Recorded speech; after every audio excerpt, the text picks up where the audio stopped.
Hello everyone, my name is Stanisław Frejlak. Welcome to JIGS TV Weekly Go News. The main news of the week is the third stage of the Nongshim Cup. As you remember, the Nongshim Cup is the competition between South Korean, Japanese and Chinese teams of the top players. They play in a win and continue format, which means that when a player wins against, let's say a Korean player wins against a Japanese player, the next game he will play against a Chinese player and the Japanese player will be out. This stage starts with a draw between the teams. There are two players left in each team, and here we can see two players from South Korea. The top two Korean players, Park Jong-hwan on the left and Shin Jin-so on the right. In Japan, there was Ichiri Kiryo and Iyama Yuta left, and in China, Yang Bingqin and Ke Jie. Here we can see Shin Jin-so. Today, he played the first game of the final stage. He faced Iyama Yuta, the player with the most titles from Japan and maybe the strongest player. And the game was very interesting. Let's take a look at this game. Next games will happen in the upcoming days. Every day there will be one game. So tomorrow Shin Jin-so will face, I am not sure, either Yang Bingqin or Ke Jie. This game started with Iyama Yuta playing a very original, interesting style, very territorial style. He played two Sansans and then took the third corner. This is an interesting Joseki which finished with Black taking 10 points in the corner. From this point, well, it looks like a game where White will need to use the influence somehow. By the way, in Europe recently we also have a player who is using this opening a lot, two Sansans. It is Pavol Lise in his games in the European Grand Prix final in January. I think all games he started with this opening, and also in the European Professional League he used it a lot. Alright, here we can see that Iyama is also choosing this style, and after a few moves the first fight started when Black invaded, trying to put pressure on these two white stones, but White answered in a way which it seems that captures the two stones of Black. So I think it looks a bit difficult for Black. For sure Black will get something on the outside, but if these two stones just die, well, difficult to say. From this moment on, Black was trying to use the stones. Black is going down and trying to make it a good sacrifice. And at one point, White just decided to get rid of the weak points, get rid of the Aji on the right, and let Iyama take a Ponnuki. So the Ponnuki itself is not valuable enough, it seems. It's not valuable enough for Iyama because he already lost a lot on the right. So now Black is still trying to continue a fight. He is going out with the stone, and the game continues to be not easy. Black is playing with shapes which are easy to cut. Black stones get split, but Black has a lot of power everywhere on the board, so Black can choose such a strategy. Later, White enclosed that group of Black on the left, but Black managed to make life with it. Anyway, I think that this game is difficult for Black, because after what happened on the right, White is already not bad in terms of points, and at this point White has more power on the outside. But both players were all the time putting all the power, all the energy into the game, and for example now Iyama Yuta plays a tip, hoping for White to connect, and then Black can, I don't know, play anything. But White is countering. White is not deciding to not connect, and if he gets cut one day, then all right, then he's cut, but he continues. At this point, it's already a difficult fight because we can see that the group of black is enclosed, but one group of white is not completely settled. The other group of white is also of a non-clear status. And I think the last exciting fight, local fight of this game was here, where black is going out with the stone, white plays this net, and apparently this net does not work. Black can go out, but even though black goes out, black gets squeezed very, very hard. And later black has a really not nice shape. Black is still trying to go out with a better shape, so black parries, but then white counters and a ko starts. This is a huge ko, and white has big ko threats, but black also has big ko threats, as we can see. And at one point, white played this ko threat. It seems this is the last ko threat available on the board, the last such a big ko threat. But black also doesn't have any more big ko threats, so black takes the ko, white takes the stones, and now black has a task of living with this group. Will black manage? Black is trying to make a semi against the group of white in the corner, but in the end black resigns. I didn't read the semi. We can try to look at it.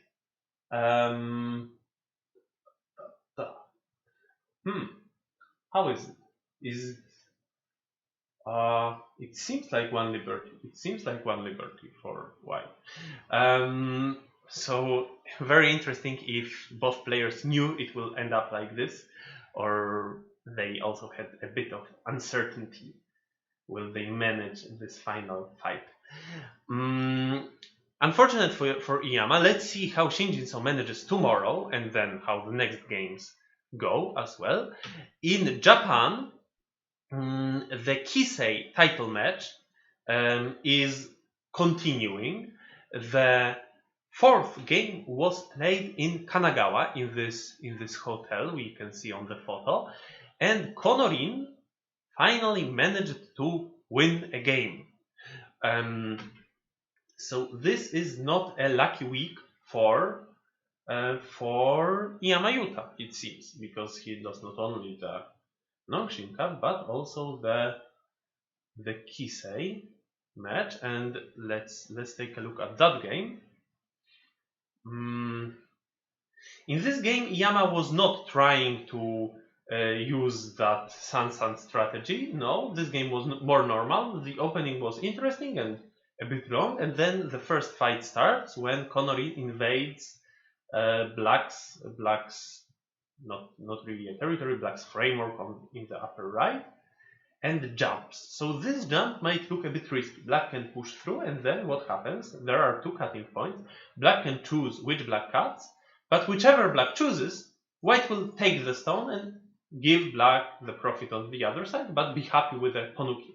Black tried to do something more special, so black played these exchanges first, then chose the cut, and then black was probably hoping that white just makes a small life. At least I was expecting this move, but Konorin is much more powerful, energetic. Konorin plays a Hane, even though it seems that now it's not clear the status of this group, and also what will happen with these two cutting stones. But while black was trying to capture these stones, white is continuing, like if he's trying to escape. Black connects, and yeah, the three stones of white die. But white connects on the bottom in center, and white also gets a nice influence on the outside.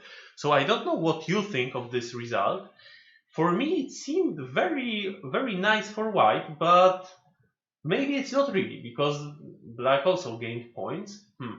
I don't know. Afterwards, white starts a fight on the left and destroys the base of black's group, and then a difficult fight in the center starts. So black managed to make a nice shape, it seems. So black destroys white's influence in the center, but not really. We can see how Conorin continues in a very powerful way. Still trying to cut black. And alright, black managed to connect the main part of the group, but in the end, white gets something in the center. Later, a very intense fight for the center was happening in this game, and I think the last and the crucial fight was started here. Black is trying to go into white's area, white is trying to block black, and then black decides to go into the center, but then white has a Tesuji of G16 cutting off black's group, but black decides to cut white, and a semi starts, a semi between the group of white and the group of black. Now white has a task to create enough liberties for that group, and let's see if white manages. At this moment, black resigned, and again we have a question: why did black resign? How is the semi? We can take a look. I think this is a one liberty semi for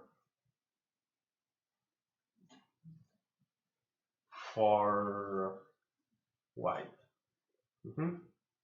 So it seems that Iyama Yuta this week lost 2 huge semis by 1 liberty. Very unfortunate, but yeah, he was not stopping. He always tried.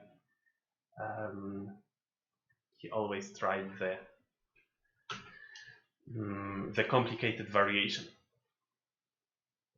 A news from Korean Baduk League is that Won Jin won the 13th game in a row. So he has 0 losses in this season of the Korean Baduk League, and there is just 1 match left. This is an amazing feat by Won Jin, and he brought another victory to his team. The Celtrion team played the Taigen team, and it means that now the Celtrion team takes the first place in the table. Next match, they will play against the Korea Prize Information team, and this will be the deciding match, because Korea Prize Information team has the same number of points but less number of board points. So whoever wins, the team which wins is the winner of the whole league. Korean Prize Information team is defending champion and also champion of the playoff, so there will be a very exciting match the last week of the Korean Baduk League. Another news is from Myeong-in Cup. Chaejong managed to get into top 8, and also a few weeks ago Chaejong managed to get into top 8 in the Maxim Cup, and in both of these tournaments she beat a 9-dan professional player to manage to get so far. In Myeong-in Cup, none of female players haven't ever got a title yet. In the past, Reina Wei got titles in Kuksu Cup and also in Maxim Coffee Cup. This was in the time of legendary players such as Lee Chang-ho, Cho Kyung-hyun, Yu Chang-hyuk, and So Bong-soo. And now let's see Chaejong in the generation of Shin Jin-so, Park Jung-hwan, and Shin Min-jun. Can she manage to get a title? I think many Go fans are cheering for her, and let's see how she proceeds in these tournaments. News from Europe. So the first news is from Poland. In Poland, there was the final of the Polish Championship this weekend, from Thursday to Sunday, as always. In the Polish Championship, there are always 8 players. 4 players from the previous edition, the top 4 players, and 4 players from the preliminaries. This time in Poland we couldn't have the tournament completely face to face, so there was an interesting mixed format of the tournament. Yeah, they sit without masks, but don't play at a real board. This is a round which is between the players who are in different locations, because in Poland we have the law, the lockdown law, that not more than 5 people can meet in one place, and the league has 4 players. So we met in 2 locations. One was in Poznań, and there were 4 players who we can see sitting in the Poznań Go Club, a very nice location, and a referee. And the other players were in Warsaw, at the house of one of the participants. The games between players who went to Poznań and who went to Warsaw were played online on OGS Go server, and the games between players who were in the same location were played on a real board, but there was obligatory recording of the games at OGS, so that all the games can be watched on OGS. Yeah, here is my game versus Karol. And why was it so important to have all the games on OGS? One of the reasons was that we had a commentator, our friend from the southern border, Łukasz Podpera from Czechia. He was commenting all the games on his Twitch channel. You can see how it looked. All the games. He was just looking first at this game, then at that game, and yeah, I think the organization of this year's championship was very interesting. And in the championship, I managed to win all the games, and then the second place was taken by Marcin Majka, who we can see on the here as the first player. It is Marcin. He managed to win 6 games, so he took the second place, and then the third place was taken by Leszek Sołdan. So hopefully next year we can meet all face to face, but I think this format was still making more of an atmosphere of a Go tournament than just playing online from one's home, as it happens with European Championship, European Grand Prix final. And then in Russia, meanwhile, there is a Pergo Championship. There was a Pergo Championship in the weekend. This is a part of a bigger Go festival.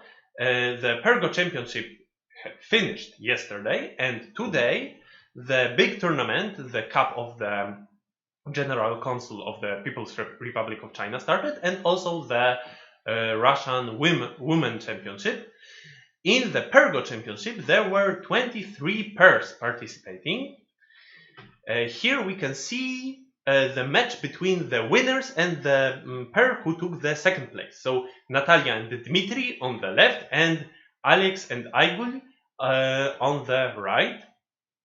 And this is the final match where Natalia and Dmitry are playing Slava and Lyubov. Where is the photo? I think I don't have the photo of the winners themselves, but we can see them on this slide. All right. So this is the news from Europe. And we also have one more news from JIGS, from Jena International Go School, about the new thing which will be organized and which every one of you can join. There will be an Easter camp. It will be happening in the week preceding the Easter, and then there will be next lessons on the weekends after Easter. Here you can see all the dates and the teachers. So I will be one of the teachers, and there will be many more. We will even have one professional player, Andriy from Ukraine. So please join. We already have an experience with such camps because it will be a similar format to the Xmas camp, which happened between Christmas and the New Year. There were a few teachers. We were meeting on Discord and on KGS, and we already know how to do it well, how to create the materials for the students. And I hope that there will be at least as many participants as back then. Now we will have an interview with a guy who we already know. This is the president of the British Go Association, and this time he will tell us how the British Go Association is organized and what nice projects they have. Hello everybody, today we are talking to Toby Manning. We heard him already a few weeks ago about the online Go Congress, and today we are talking about the British Go Association itself. Hello Tony. Hello, how do you do, Manya? I'm doing fine, thank you very much. So I would like to ask a little bit about how the British Go Association is organized. So probably you have also a board and you are the president. So how many board members do you have? That's correct. We have a board. We actually call it a council of 8 members. So we have a president, that's myself, secretary and treasurer, and then we have 5 ordinary members. But we operate collectively in making decisions. Current champion is Andrew Kay. He's a university lecturer in Birmingham. And do you have a Pair-Go championship?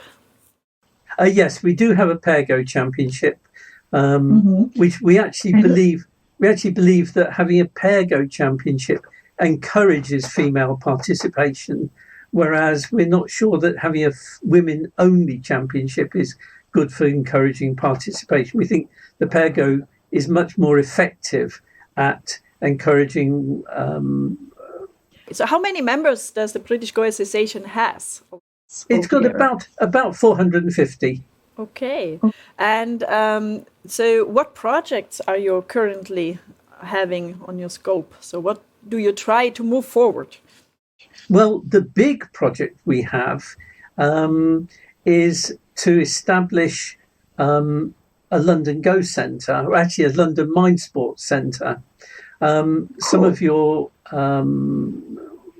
your viewers may remember T. Mark Hall, who was a Go player who died about 7 years ago, but he left a large amount of money and he wanted to establish a Go Centre in London. And we've used that, and in conjunction with some bridge players, we've put together some financing to buy an old church in West London. Wow, that's so cool. So this has already been done. So you bought already the church. Well, we bought it just 2 months ago. Wow, so congratulations. You have your own church. That is cool. But we're calling it the London Mind Sports Centre. Okay.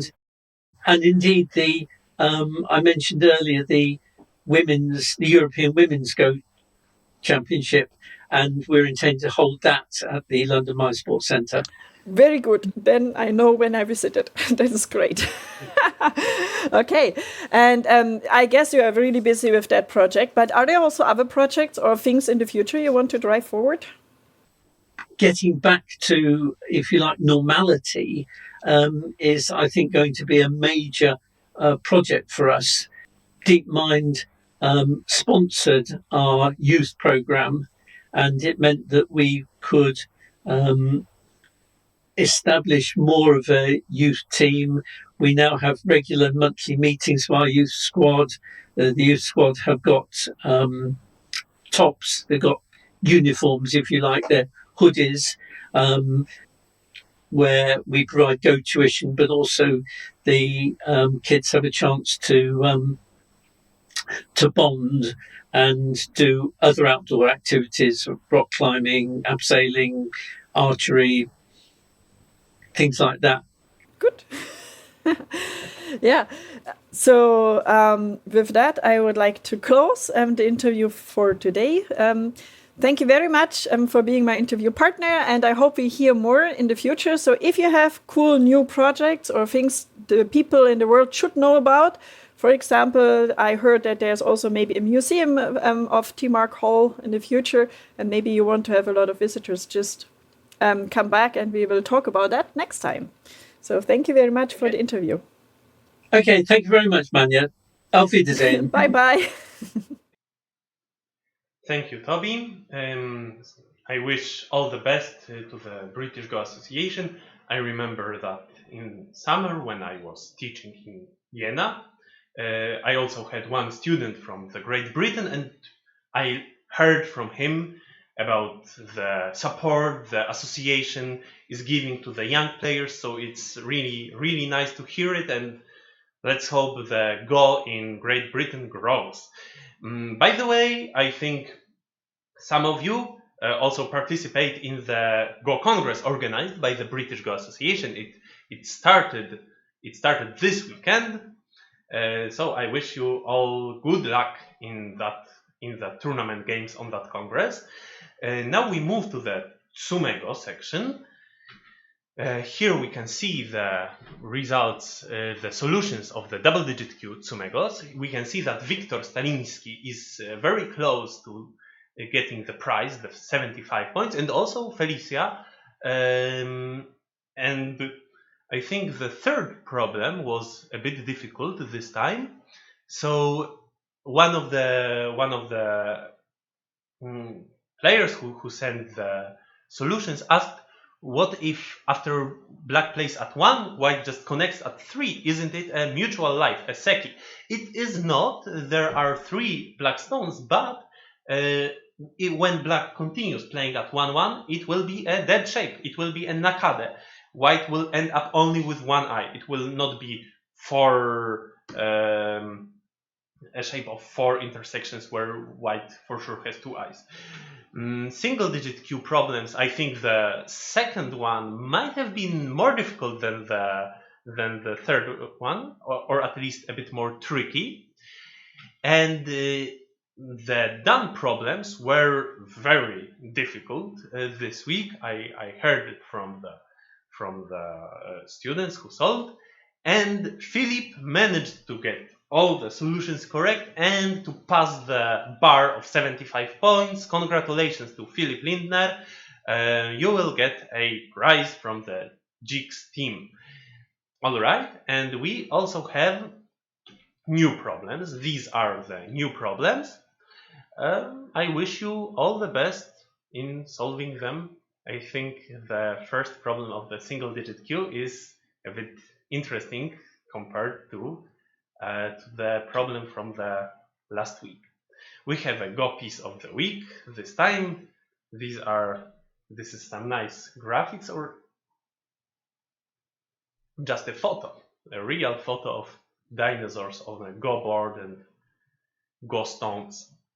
All right, this is it for today. Next week, for sure, we will have news from Nongshim Cup. We will already know the final results from the Cup of the General Consul of the People's Republic of China in St. Petersburg. And what will be the next news? This I am not sure. I ask you to provide me with all the news you can think of. What is happening in your parts of the Go world? Another news is that there will be the next edition of the Corona Cup, so I hope you all register and we will start playing from March already. But the official info is coming in a few days, I think. Okay, thank you and see you next week. Bye bye.